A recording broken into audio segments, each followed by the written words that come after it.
Hi everyone. So আজকের ব্লগটা specially তাদের জন্য যারা মনে করে যে আমি সারাদিন শুয়ে বসে কাটাই, ঘরের কোনো কাজ করি না। অবশ্য ভিডিও করেও কোনো লাভ নেই, কারণ যারা অন্ধ তারা অলওয়েজ অন্ধ। আমি ছোট থেকে জেনে এসেছি যে মা বাবার বাড়িতে মেয়েরা প্রিন্সেস ট্রিটমেন্ট পায়, কারণ শ্বশুর বাড়ি গেলে সেই কষ্টই করতে হয়, জন্য মা বাবারা খুব ভালোভাবে দেখে। বাট এখানে তো উল্টো, এখানে ওনারা বলবে যে তোমাকে শিখতে হবে, কারণ শ্বশুর বাড়ি গেলে তো আমাদেরকেই কথা শুনতে হবে না। সো তোমাদের দেখাই আমি কি কি করি সারাদিন।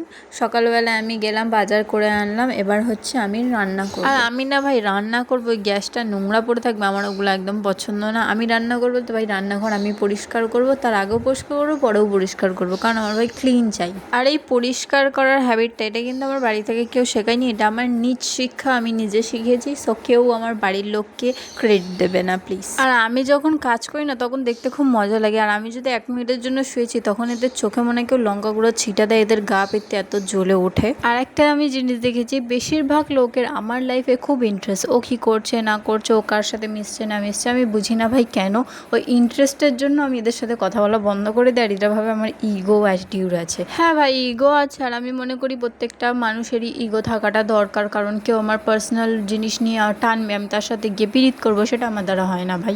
হ্যাঁ, তোমরা অনেকেই আমাকে বলেছো যে তোমরা আমার ব্লগ দেখো, খুব ভালো লাগে। সো থ্যাংক ইউ, তোমাদের জন্য আমার কাছে অনেক ভালোবাসা রয়েছে।